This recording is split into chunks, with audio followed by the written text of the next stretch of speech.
I have some Dino Bites in my freezer, and they're not for my children. As a former math teacher, are you the one that loads the dishwasher at home? This is a circle. It knows how to get around. It's got a center. This is a circle streaming now on Spotify. Yeah. Don't ask me that question. Don't ask I'm you not that? being interviewed. No, I don't want to talk about my Mayday dance. Hello. It is great to be with all of you for Worth the Journey, a Worthington Schools podcast. My name is Angie Adrian, and I get to serve Worthington Schools as the Assistant Superintendent of Academics. And I'm Jeff Maddox. I am the Director of Human Resources for the Worthington Schools. Together, we get to be your hosts for the podcast and appreciate you taking the time to listen to the stories that we get to hear and those that we get to work alongside of in Worthington Schools. For those of you that don't know, Worthington Schools is a district of about 11,000 students and 1,400 staff. We do take a lot of pride in building strong relationships with others, which we believe truly impacts culture. Our mission in Worthington Schools is to empower a community of learners who will change the world. And in this podcast, we get to interview others who are already changing the world through intentional uses of storytelling. We know that storytelling impacts school culture. This podcast is a series where we're talking about traditions. And so we'll have conversations with those that we get to work with in elementary school about elementary traditions, middle school traditions, high school traditions, and today's our middle school. I'm excited. You know what, Jeff? We are talking to a Swiftie. Yes, we are. Did you know that? Like he is the leader of the fan club. Like, I think he may have received letters from the Swift camp asking him to stop reaching out. So we'll hear that story as well. Like borderline harassment. Borderline, yeah. I mean, it's like, I think they've asked him to stop. He's a Swiftie, and I also hear that he sings. Welcome, Mr. Greg Garris. It's good to have you. Thanks for having me today. Excited to be here. Now, Mr. Garris, I hear that you started in Worthington Schools as a pool sub and then became a math teacher and now building principal at Kilbourne Middle School. Tell us a little bit about your career in Worthington and maybe even prior to that. Yeah, so actually my story in Worthington starts way back in kindergarten. I went to Worthington Schools kindergarten through high school. I was a Slate Hill star and went to Worthington Middle School and then graduated from Thomas Worthington High School.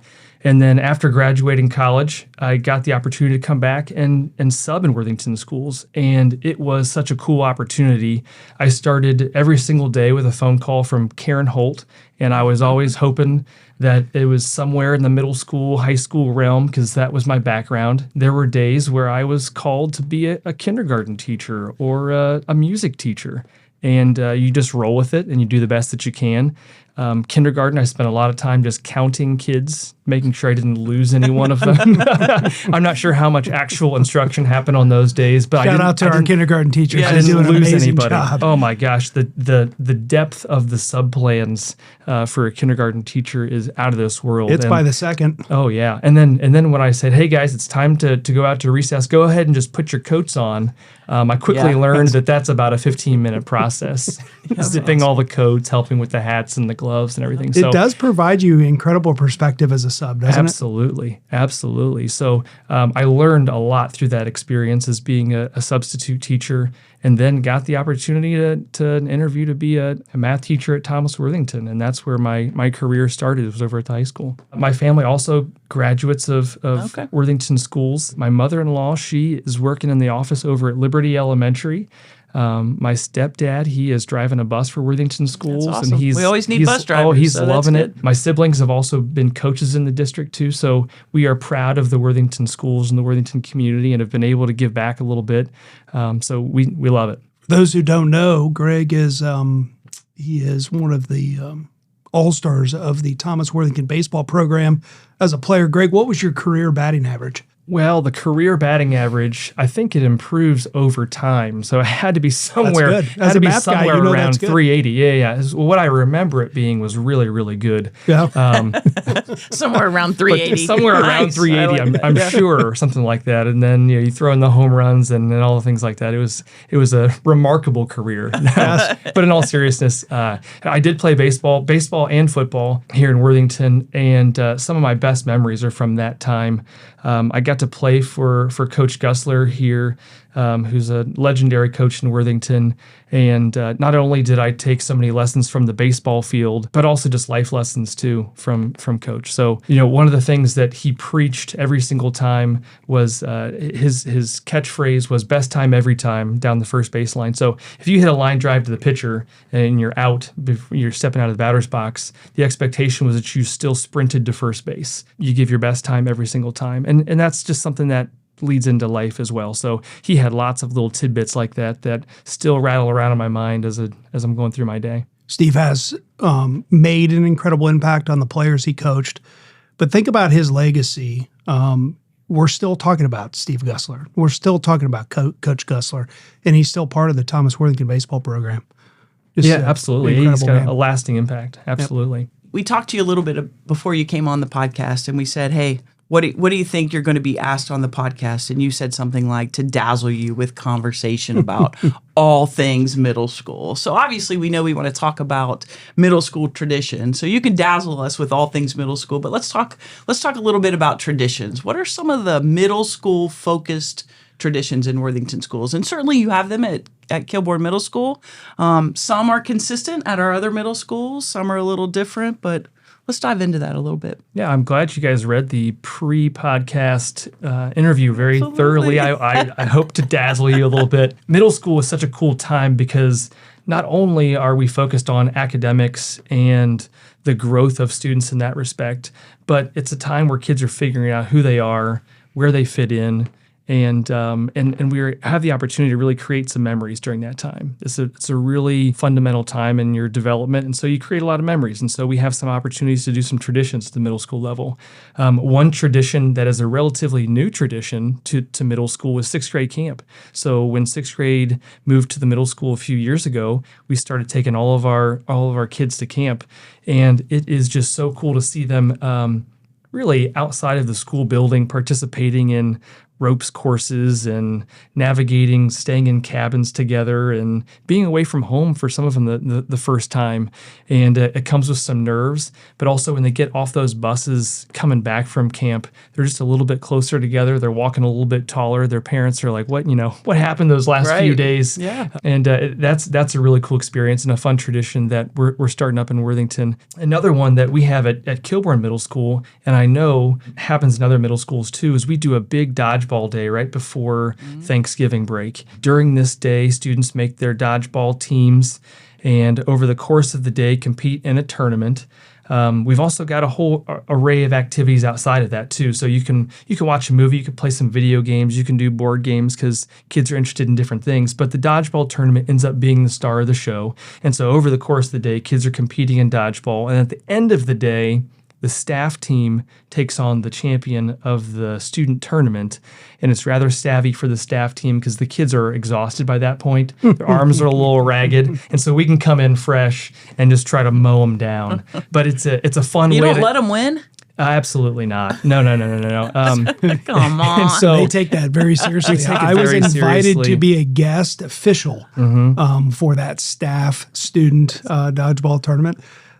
They take it very seriously. But I will tell you, the staff, there's some impressive arms on that staff. There's some impressive arms. It's been, as someone in HR, you can appreciate it's been a really a part of my hiring criteria over the last few years. I was just getting ready to ask, is that something that you get into, absolutely. We don't lead with that, but we get into the series of questions, and then I just ask them if they wouldn't mind just throwing this ball as far as they can, and then we just factor that into there's a target on your wall. Hey, can you hit that target? Exactly. But it's it's great. And speaking of referees, we have former students, juniors and seniors that'll come back and want to referee the game because they remember other students coming back to ref. And so it's just a fun way. It's a tradition that kids always ask about. A great thing to be able to do at the middle school level and take a break from the academics for a day and just have some fun. Another tradition is middle school dances. We like to call them canteens. How did the name canteen? So I was a middle school principal. Jeff was a middle school principal. I was in a different district. We had middle school dances, but canteen was new for me when I came to Worthington. Do we know the history of why? I personally don't know the history of the canteen. I know as a student it was called a canteen. We've actually moved away from it a little bit because when you call it a canteen, kids are like, what is that? In the fall, we call it our Fall Fun Fest. And then in the spring, we'll call it the Spring Fling. And then, yeah, it's just like kind of a rite of passage for middle school. So my understanding is it dates back to the term canteen. Back in the World War I, II era, canteens, I think they were referred to as dances back then, if I'm not mistaken. I, too, went to Worthington Middle School as a Wildcat, went to the canteens. They were a big deal. What was your experience? What did you do at the canteens? It's one of those kind of like you remembering your baseball career. I look back and I remember my dancing career as phenomenal. If I actually showed back up and watched myself dance, it wasn't phenomenal. It wasn't even close. I rocked jean jackets back then. Collar up. My hair might have been a little longer on the back than it should have been. I was feeling pretty good. I can remember Rock Me Amadeus blaring on those giant speakers. That was that era. It was, when I was a student, it was straight dances. There was really no other activities, but it has evolved since. Do kids still show up at Kilbourne Middle School and dance, or are there so many other activities going on that kind of takes them away from dancing? We've got the gym opened up. You could do recess in the evening, essentially. But we've got board games going. We've got some karaoke, which is a big hit with the kids. We also will do a cakewalk. We've got a 2-liter ring toss, so you can try to win yourself a 2-liter. So lots of different stuff going on. But we still have a DJ, and by the end of the night, we still end up with a lot of kids on the dance floor. And it's really cool to see. My experience at canteens, I remember my area would have been Casey and JoJo and me trying to awkwardly dance with somebody with very extended arms to a ballad sung by Casey and JoJo. There's no slow songs at this point. It's really, it's upbeat. We try to keep the kids moving around. They do like some Taylor Swift, which is a popular artist at Kilbourne Middle School, popular everywhere. Who makes Taylor Swift popular at Kilbourne Middle School? Well, I think I have a little something to do with making Taylor Swift popular at Kilbourne Middle School, but she has done a great job on her own of really establishing herself as an artist. She's all right. As an artist. But yeah, the kids. I mean, she was just on a magazine, right? Time? Yeah, Person of the Year. Person of the Year. Person of the Year. I don't know who else could have possibly been the Person of the Year in 2023. Pretty well deserved based on what she did. Yeah. So, Greg, let's go back to your first interview in Worthington. Right? You talked about being a pool sub. So I don't know if this was when you were a pool sub or if you were interviewing for a position. But knowing that you're a Swiftie, there's a song that you sang in the interview. Can you help us understand like why you sang a song? And then I want to hear a few lines from that song.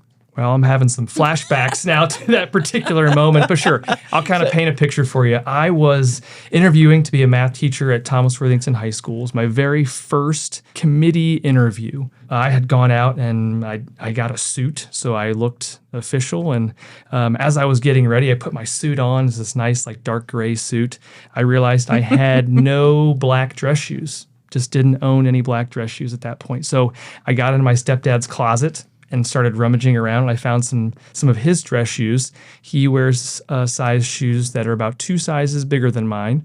So I stuffed some tissues down in the in the front of those shoes, and I came walking into the interview room looking like a clown probably with those big old shoes. I sat down at the table, and as I mentioned, I went to Worthington Schools. So as I looked across the other side of the table, I saw 4 or 5 faces that I recognized that were my teachers. I felt like I literally was playing dress up, trying to pretend like I was a teacher. There was, I think, probably 8 people on the interview committee.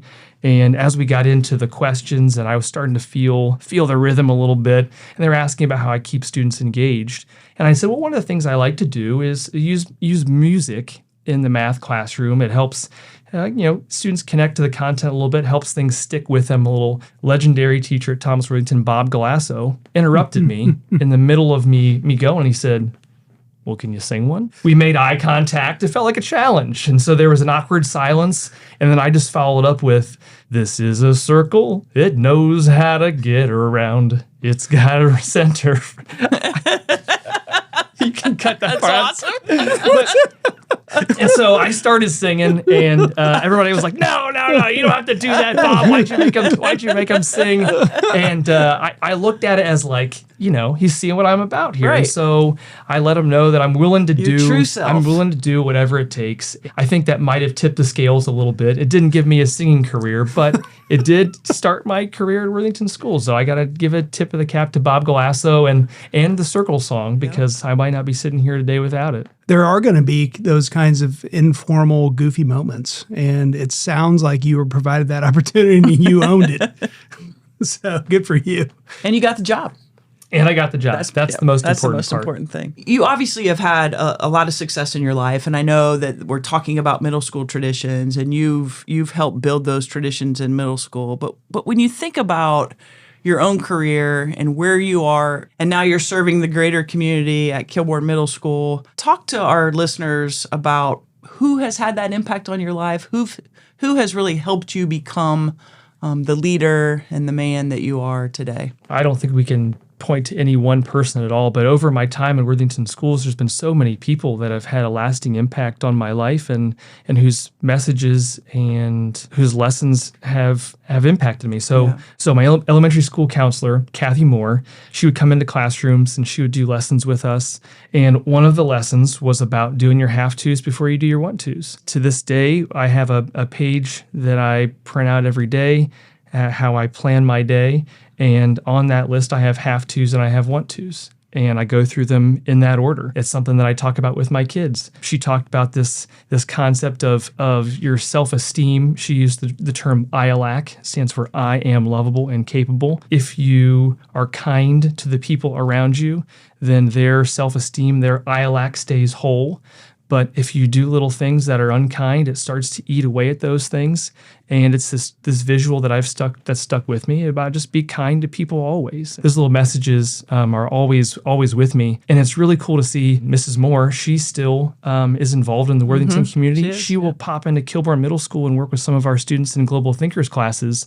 And so whenever I have the chance to see her, it's just a reminder of how far I've come since being an elementary school student and seeing the impact that you can have for a long time. Another story I'll share with you is from a math teacher at Thomas Worthington High School. She's since retired, but Miss Alsop, she is someone that I like to say demanded more from me than I thought I had in myself. So I was a decent math student. I got to be in some of the upper level courses, but I thought that was pretty good in and of itself. I was like, I'm playing one level up. I'll get a B, and that's okay. But one day early in her class, she was handing back a quiz. I had gotten a B on the quiz, and Miss Alsop said, I expect more out of you. That was the first time that I recall someone saying that very directly to me. I felt pretty good about the grade, but she saw something else and pushed me to be a little bit better. That's just something that has stuck with me. I attribute a lot of people along the way saying, hey, I think that you can do more to where I am today. Another person that I'll name, Julie King, was a longtime assistant principal at Thomas Worthington High School. And as we sat in teacher evaluations, she said, have you ever considered being a leader? doing more outside of the classroom? I said, never, actually. That's not something that's on my radar. She said, well, I think you should think about it. And just her putting that little thought in my mind was the reason that I started doing a master's program in leadership. She was an advocate for me as I started this journey and got hired as a young assistant principal. So there's just lots of people along the way that are there to point you in the right direction, provide you encouragement. And I hope to be able to do that for people now in my position, to be able to say, hey, I think I see something there and I want to push you to do more than you think you might be able to. I would agree with you that I don't think that it's always just one person that influences who we are as we continue to evolve in our journey. And Jeff and I, there was a name that you mentioned, and Jeff may know more of those people, but Jeff and I got to work with Julie King in Hilliard. She was a counselor at Hilliard Darby High School when I was an assistant principal, and so Julie and I were paired up, and I can absolutely see why she has had a positive influence on your life. Listening to your three people that you highlighted, the common theme is what we all know about this profession, and that is our grades recognize something in somebody that they don't necessarily see about themselves. So Joe saw your math ability and expected more, and Julie King saw your ability to lead people and wanted you to step into certain roles. Steve Gussler saw, it's just amazing that there is a common theme amongst all amazing educators that really see something in someone and pull it out. As we bring some closure to middle school traditions, we heard a lot about our middle school traditions at Kilbourne Middle School and across our district. I can't help but think what traditions do for our schools. And so you're going through your day the day before a tradition is happening. Maybe it's the day before or the day of the night of a canteen or the day before the dodgeball tournament. There's excitement. There's this feel in the building. It's a culture builder. Kids get excited about it. What does that do for you, Greg, your teachers, for your staff on those days? What's that feel like in your building? And what do you think having those traditions do for the overall culture? You hit the nail on the head about this excitement. There's like the palpable energy in the building on the day before our dodgeball day or other exciting traditions. On the dodgeball day, kids come in and they're dressed in their different team uniforms. Yeah. One team's wearing their purple, and other teams got the orange painted underneath their eyes, and they've clearly taken a lot of time to think about what they want to wear to school. And so, not only is it about the day itself, but it's the lead up to the day. There's the forming of the teams and all the excitement that's around that. Also, something about traditions that they happen the same time every year. It's something that people look forward to, and so. As we get going with the start of the school year, kids start talking about, hey, we're doing this day coming, around Thanksgiving, and then we'll do it again in February. And so it's these little things that students have the opportunity to look forward to. They happen the same time each year. One thing that we do at Kilbourne Middle School, you alluded to the fact that I like Taylor Swift, and I do. And I try to try to promote that. Every Tuesday, I call it Taylor Tuesday. And so we start off the announcements with a 30-second soundbite of a Taylor Swift song, and it happens every single week. As I started at Kilbourne Middle School, I didn't know how it was going to land, and so I started doing it the first 4 or 5 weeks, and kids don't give you a ton of feedback one way or the other. We had little conversations. But there was one week I was a little rushed, and I didn't get the Taylor Swift soundbite in there, and immediately kids said, hey, it's Tuesday. Where was the song? And so I started to notice that kids were paying attention. They knew it was Tuesday. They expected this thing. And I think that's what traditions are about. You start to expect this thing to come up the same time, whether it's every week or the same time each year, that you can build excitement toward and look forward to. And it really does have an impact on the school culture, not only for the kids, but for the teachers too. They have an opportunity to let their guard down a little bit and sit with kids and watch dodgeball, or sit with kids and play some video games, and then ultimately compete against one another. And I mean, how cool is that, to compete against your students and then at the end wrap your arms around each other and say, hey, that was a lot of fun. Good game. Right. We'll talk about that for a few years now. That's the really fun part about the traditions, I think, is that the lasting memories that it provides too. Kids will come back and they'll ask, hey, are you still doing X, Y, or Z? And I think think that kids that have had a positive experience, they want that for the students coming down the line too. So That's right. as our high school students are asking about different things still going on at school, they want those experience for the students in the building now. A fun part of growing up is being able to live out these traditions that you hear about early on and then be able to reminisce upon too. A part of our podcast tradition is rapid fire questions. Long-time listener, first time participant. Okay, long-time listener, Jeff. We have a long-time listener of Long-time 9 episodes. listener. All right, Jeff, are you ready? I am ready, but I don't think Greg is. Okay. These are maybe arguably the hardest ones I've asked yet. How do you hang your toilet paper, over or under? Only over. Is a straw necessary to drink a beverage? The straw is not necessary to drink a beverage, but I prefer it. I don't like when the ice slides down and hits my teeth. It's really uncomfortable, so I will you're a always straw go guy. straw. All I'll always right. go straw. I prefer no straw. I prefer no straw. Corey, no straw. You lose, Greg. As a former math teacher, are you the one that loads the dishwasher at home? Why does it matter if he's a former math teacher? Greg knows. Like, Listen, just as because math of the- people, 100%. Listen, Greg is going to have a hard take so on. as an art teacher, Yeah, my dishes are all listen, over the place. all I'm like, over. As a former math teacher, I do load the dishwasher and I do have a system for it. However, Of course you do. my wife would say it's the wrong system. And so she is also a very intelligent woman and she has some strategies. So we do frequently rearrange each other's dishwashing preferences. How do you eat your Oreo? Really? This one is the one that stumps you? He's trying not to laugh. I eat my Oreos in one bite, all at once. Really? Really. You don't crack that thing open? You just put it. I don't like the crumbs. So I think if I bite into the Oreo, the crumbs go everywhere. So I just do the whole Oreo. Are you a one dunker? time. Are you a dunker? No dunking. No dunking? No dunking. Not because I'm opposed to dunking. I just don't want the additional dish. All right, fair enough. That you have to put in the dishwasher. Put in the dishwasher. Yeah, No, fair thank enough. you. Exactly.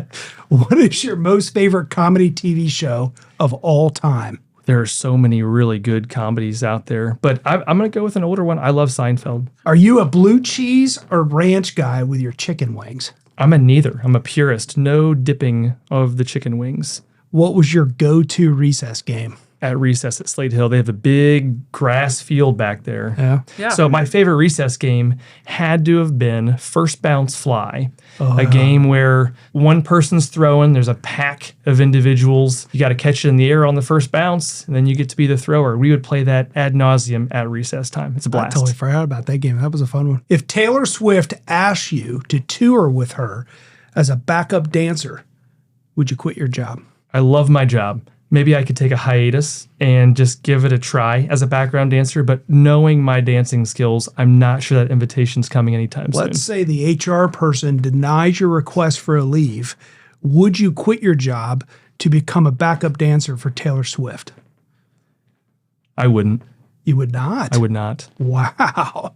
Favorite movie of all time? Forrest Gump. So many little quotable moments. It's really cool to see how one man was weaved all the way through the history of our country. Yeah. All right. So we're leading up to the most important question, and I normally just will ask it.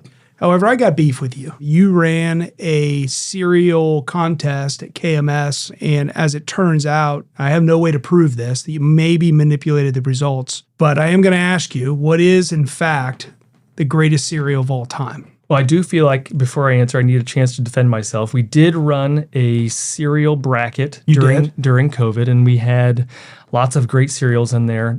One of which I don't think was your favorite, but the people had spoken.